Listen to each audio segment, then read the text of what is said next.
为了安平港滨历史公园内，对5月底就陆续出现这军机的组装。根据了解，这军机拢是过去担任战斗、救护甲教练等重要任务。现在退役以后，市府文化局向国防部申请电视核定，在港滨遮就6台进驻，引起民众好奇，特别在暑假期间，加一位参观的焦点。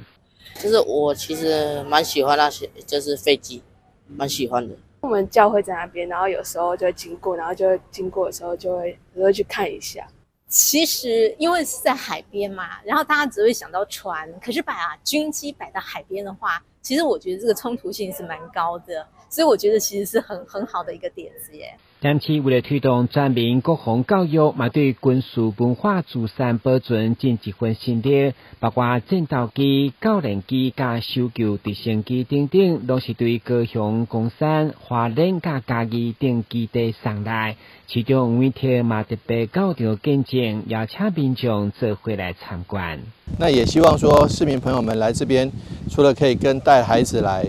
来做一个基本的国防教育之外，那也是算是一个科普的教育，那也可以一起来向国军致敬，那也来表达我们心中这个对国军崇高的敬意。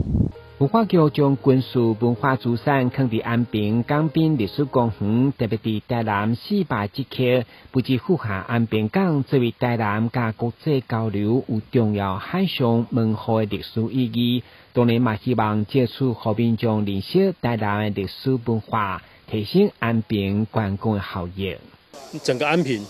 其实是一个军事的遗址密度很高的地方，义载金城、安平古堡其实都是军事的遗址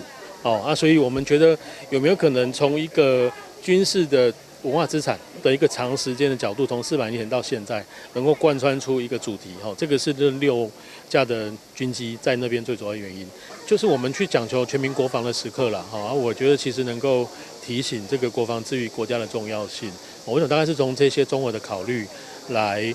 规划这一次的这6架军机的展示。目前市府主要先进驻空军退役飞行机，未来嘛将邀至陆军退役战车，加上现空的导扬舰，就是海军、陆军甲空军全部到齐。台南新闻军事采访报道。